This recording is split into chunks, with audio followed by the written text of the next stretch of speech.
ভগবানের এক সুন্দর লীলা কথা আমরা শ্রবণ করব। একজন মধ্যবয়স্ক ব্যক্তি ভক্ত ভগবানের, কিন্তু এখন ভক্ত না, গরু চড়ায় এবং গরু কন্ট্রাক্টে গরু চড়ায়।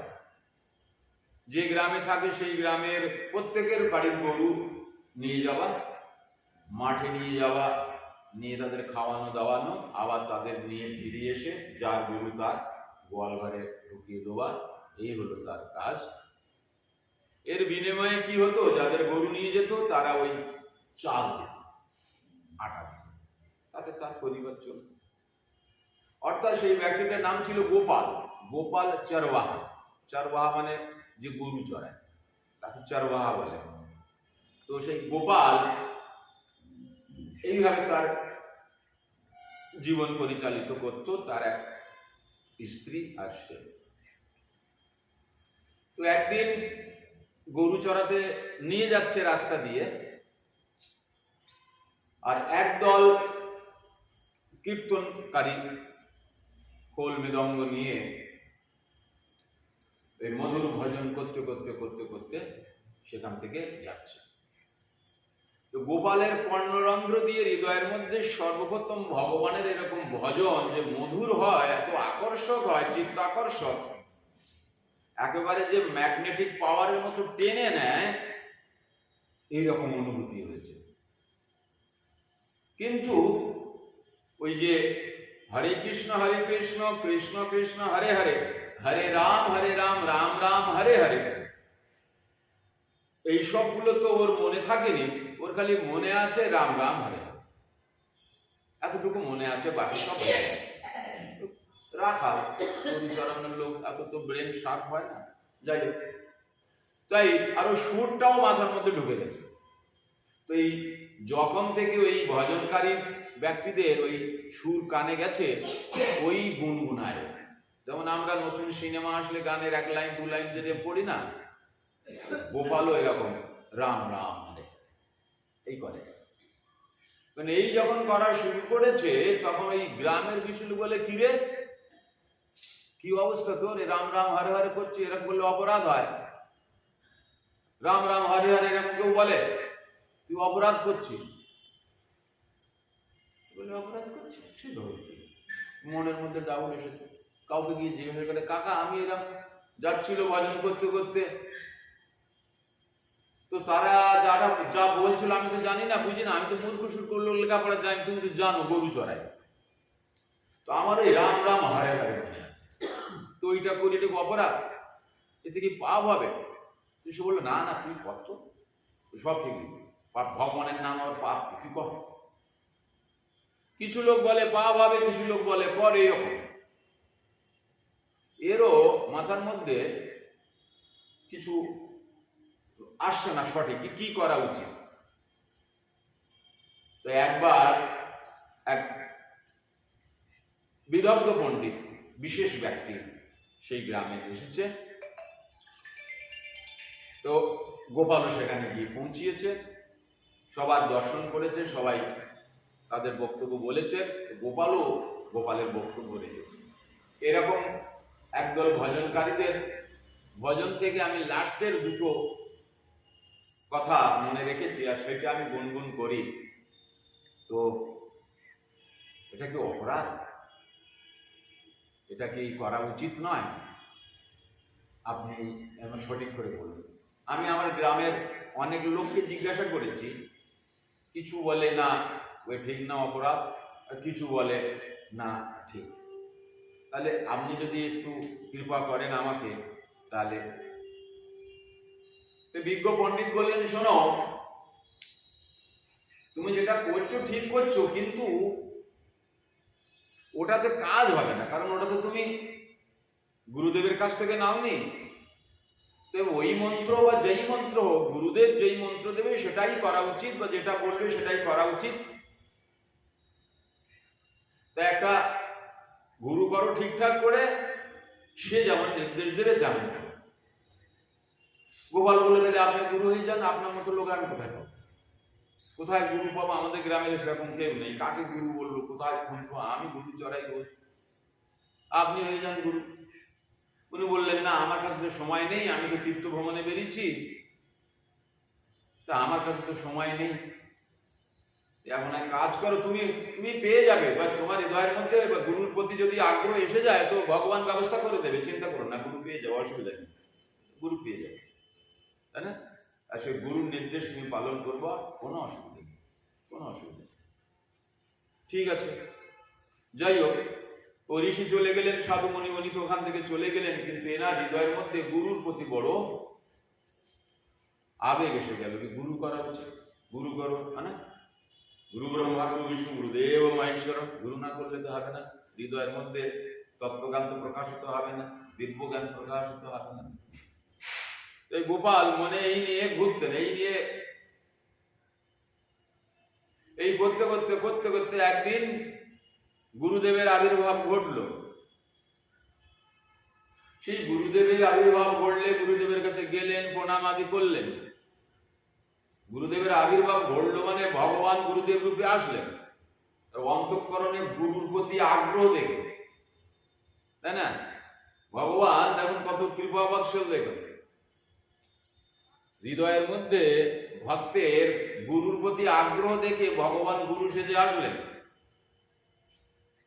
তাই বললেন, হ্যাঁ বলো, কি তুমি কি বলতে চাই বলো। বলো, দেখুন আমি তো গুরুদেব, দেখুন আপনি আমাকে দীক্ষা দেবেন তো? বলে হ্যাঁ ঠিক আছে, শুনুন, বলছে কি আপনি আমাকে বেশি কঠিন নিয়ম টিয়ম দেবেন না, কারণ আমি করতে পারবো না, তো আমি যেটা করতে পারবো সেটাই বলছি, আপনি সেটাই দেবেন। আমার তো গরু টরু চড়াতে হয়, তো নিয়ম টিয়ম আমি করতে পারবো না, আমাকে একটা বলবেন, ওই আমি মরে গেলেও ওই নিয়ম পালন করবো, ওই নিয়ম আমি ছাড়ব, তবে আমাকে মাত্র একটা নিয়ম বলবেন, অনেকগুলো নিয়ম দিলে আমি পারব। ভগবান সেরকম বলে, ঠিক আছে তাহলে এক কাজ করবা গোপাল, তুমি ওই যা কিছু খাবা ভগবানকে দিয়ে খাবে, ভগবানকে না দিয়ে যেন কিছু খেয়ে না। ঠিক আছে বাবু, আমি যা কিছু খাবো ভগবানকে দিয়ে খাবো। এইবার গরু টরু নিয়ে পৌঁছে গেছে বাড়িতে। গৃহিণী কিন্তু জানে না কি এরকম হয়েছে, ও দীক্ষা নিয়ে নিয়েছে, গুরুদেব বলে দিয়েছে নিয়ম আদি। যাক, আগের দিন গরু চড়ানোর জন্য আবার বেরোলেন। ওই ওনার স্ত্রী কেউ করে দুপুরবেলা রান্না টান্না করে, এরকম নয় কি সকালবেলা রান্না করে হাতে টিফিন দিয়ে দিল দুপুরবেলা খেয়ে নিবে, এরকম নয়। গোপালের স্ত্রী কি করে, দুপুরবেলা রান্না করে নিজেই নিয়ে আসে, নিয়ে এসে বসে, দুজনে খায়, খেয়ে ও চলে যায়, আর এই পরে গোপাল গরু নিয়ে গেলে স্ত্রী এসেছে, রান্না বান্না করে নিয়ে চলে এসেছে, স্বামীকে বলে এসো তাহলে বসো, খাওয়া দাওয়া করতে হবে। স্বামী তুমি দাঁড়াও, আমি হাত পা গুলো ধুয়ে আসি। যাও, হাত পা গুলো ধুয়ে আসলো, আসার সময় তুলসী পাতা এনেছে, বুঝতে পেরেছে, এনে বলছে বের করো দেখি, বের করেছে, তো ওগুলো খুলে নিয়ে ওই তুলসী পাতা দিয়ে আর ভগবানকে ডাকা শুরু করেছে, ভগবান খাও, ভগবান খাও, ভগবান খাও। আমি স্ত্রী বলছে, তুমি কি শুরু করে দিয়েছো, হঠাৎ কি হয়েছে তোমার, কাল পর্যন্ত তুমি তো এরকম করছিলে না, আজকে থেকে কি শুরু হয়েছে, এ কি বলছে, তুমি বলবে না, ভজন রহস্য না, গোপন রাখতে হয়, গুরুদেব ছাড়া কাউকে বলা উচিত না। অনেক সময় কি হয়, সাধক স্বপ্নে হয়তো ভগবানকে দর্শন করে, সবাইকে বলে কাল রাত্রিতে ভগবান এসে, এরকম নয়, সাধন ভজনে বাধা প্রাপ্তি হয়। সাধকের উচিত সে যার তত্ত্বাবধানে ভক্তি করছে, ভক্তি জগতের সঙ্গে তার কোনো কিছু ঘটলে, সে সুন্দর ঘটনা হোক আর অসুন্দর ঘটনা হোক, সে যেন তার গুরুদেবের সঙ্গে পরামর্শ করে। যদি গুরুদেবের সঙ্গে পরামর্শ সম্ভব না হয়, তাহলে সে তার উপরে মানে কোনো সিনিয়র গুরু ভাইয়ের সঙ্গে সে পরামর্শ করতে পারে, যে নিষ্কপটতার সঙ্গে আপনাকে সঠিক সদুত্তরটা দিয়ে আপনাকে আগে রাস্তা প্রশস্ত করবে। তো যাই হোক, স্ত্রী তো ওইসব দেখে বললে, তুমি যা পারো করো, তো আমি তো চলে যাচ্ছি বলে স্ত্রী তো চলে গেল, আর এই গোপাল তুলসী পাতা দিয়ে আর ওই ভগবানকে ডাকা শুরু করল। ভগবান তো আসে না, কেউ খায় না, অনেক সময় ধরে আসলো না, এবার গরু ফিরিয়ে নিয়ে যাওয়ার সময় হয়েছে, তো ওইভাবে ওই বেঁধে বুঁধে পোটলা নিয়ে বেঁধে বুঁধে বাড়ি যা সেই গরু দিয়ে আর বাড়িতে গিয়েছে, গিয়ে যখন দিয়েছে পোটলে, কেউ তুমি খাওনি, বলেন না কেন খাওনি? তোমার কি হয়েছে বলো দেখি? তোমার কিন্তু ভাবটা অন্যরকম লাগছে। স্ত্রী বলছে, তোমার কিছু গড়বড় আছে, কোনো সমস্যা আছে বলো না, আমি তো তোমার অর্ধাঙ্গিনী, আমি তোমার সহধর্মিণী, তুমি আমার কাছ থেকে কিছু লুকিও না। তোমার কোনো সমস্যা আছে, কিছু ব্যাপার আছে, কিছু ঘটনা ঘটেছে নিশ্চয়ই, তোমার এরকম অবস্থা কেন? তুমি বলে না কিছু। পরের দিনও গেছে এরকম, বলে তুমি রেখে দিয়ে যাও, আমি পরে খেয়ে নেবো। ভগবানকে দিয়ে আর ওই ভগবানকে ডাকে, ভগবান এসো খাও, ভগবান এসো খাও, গুরুদেব বলেছে তোমাকে দিয়ে গেতে, তুমি যদি এসে না খাও তো আমি খাবো কি করে?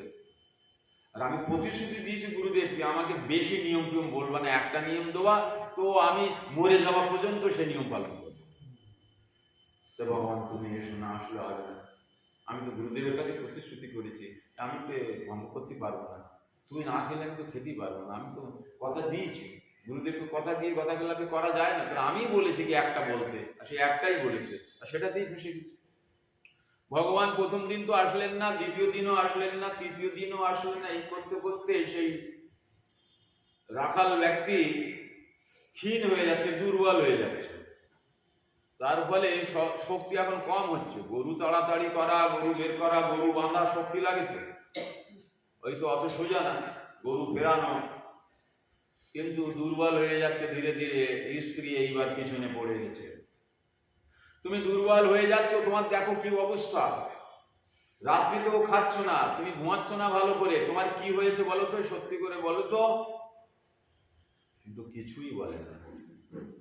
এইবার 8 দিন, 9 দিন, 10 দিন এইভাবে ভাবে ভাবে ভাবে অতিক্রান্ত হতে হতে 20 দিনের মাথায় তখন কিন্তু মাঠে তো কোন রকম গেছে, কিন্তু এ আর নড়তে পারছে না। দুপুরবেলায় স্ত্রী রান্না করে নিয়ে চলে গেছে। স্ত্রীকে একটা তুলসী পাতা নিয়ে আসতে বলল, কোন রকমে ওই তুলসী পাতাটা ওই খাওয়ার উপরে দিয়ে আর ওই মনে মনে চোখ বন্ধ করে ভগবানকে ডাকছে, ভগবান এসো খাও, আর চোখের জল পড়ছে। স্ত্রী বলছে তোমার কি, তুমি চলো বাড়ি চলো। তুমি তার আগের দিন রাত্রিতে বাড়ি যায়নি, বলছে তুমি যাও। মানে এরকম পরিস্থিতি তৈরি হয়ে গেছে। স্ত্রী বলছে তুমি চলো, বলে তুমি যাও, আমি আসছি, আমি আসছি, তুমি যাও, তুমি এখানে থেকো না, আমি কালকে সব তোমাকে বলবো। অর্থাৎ রাখাল ভেবেছে যে আজকে যা একটা ফাইনাল হবে। এইবার আজকে ভোগ দাঁড়িয়ে দিয়ে রাখাল ভগবানকে বলছে, শোনো ভগবান, তো তুমি নিজে এসে এখানে খেয়ে আমাকে প্রসন্ন করো, না হলে আমাকে নিয়ে গিয়ে ওখানে খাওয়াও, দুটোর একটা করো। না আমি আর বাঁচব বলে আমার মনে হচ্ছে না। আজ 20 দিনের মাথায় আমার যেটা মনে হচ্ছে, আজ আমি দেহ রাখবো, তুমি নিজে চলে এসো, এসে খেয়ে আমাকে ধন্য করো। আর তা যদি না করো ভগবান, তোমাকে কিন্তু আমি তো শরীর ত্যাগ করে দিলে, আমাকে নিয়ে যেতে হবে, তোমাকে কি খাওয়াতে হবে, এখন যাও, তুমি কোনটা কি করবা। মানে এইরকম একটা ভাব গোপালের মধ্যে চলে এসছে। আর ভগবান এইরকম ভাবের প্রতি কি করে, ভাবের বশবর্তী হয়ে যায়। এরকম ভক্ত যার হৃদয়ের মধ্যে এরকম ভাব যে ভগবানকে খুব নিজের মনে করে এবং ভগবানকে সম্পূর্ণরূপে বিশ্বাস করে তার সেবা বা তার আশ্রিত হয়ে যায়, তার শরণাগত হয়ে যায়, ভগবান তার প্রতি অতি প্রীত হয়। ভগবান না পেরে অবশেষে বাধ্য হলেন আসতে। ভগবান আসলেন, এসে দণ্ডায়মান গোপালকে বললেন, গোপাল আমি এসেছি। ভগবান এসেছেন, তাহলে প্রসাদ গ্রহণ করেন, মানে ভোগ খান, আপনি করে প্রসাদ করেন, আমাকেও খাবার সুযোগ দিন। আপনি বড় কৃপা নিধান, দয়াল ঠাকুর, বড় কৃপা করেছেন। ভগবানের দর্শনে গোপালের শরীরের মধ্যে একটু সামর্থ্য এসেছে। ভগবান প্রত্যক্ষ রূপে সেই গোয়া মানে গরু চড়ায় যে রাখাল, সে রাখালের স্ত্রীর রান্না চিন্তা করবে। গোপালের যে স্ত্রী, গোপাল তো রাখাল, তার স্ত্রী যা রান্না করে দিয়েছে সেই রান্না ভগবান গ্রহণ করলেন। আর ভগবানকে সেই খাদ্য পেতে দেখে গোপাল বড় আনন্দিত হয়ে তার থেকে একটু নিজে গ্রহণ করলেন। আর সেই গ্রহণ করার সঙ্গে সঙ্গে গোপালের শরীর সামর্থ্যবান হলো, আগে যেমন ছিল। ভগবান তাকে দর্শন দিলেন, তাকে আশীর্বাদ দিলেন। কিন্তু গোপাল বললেন, শোনো বাবা, ভগবান আপনি তো চলে যাচ্ছেন, কিন্তু ওই ডাকলে জন্য আপনার দেখা পাই, না হলে কিন্তু খুব কষ্ট হয় না খেয়ে থাকতে। যখনই আমি আপনাকে ডাকবো ভোগ লাগিয়ে, আপনি অবশ্যই এসে কৃপা করে খেয়ে যাবেন, হ্যাঁ না, আর আমাকে একটু কৃপা করে যাবেন, বাস আপনার কাছে এই প্রার্থনা। নিতাই গৌর সীতানাথ প্রেমানন্দে হরি হরি।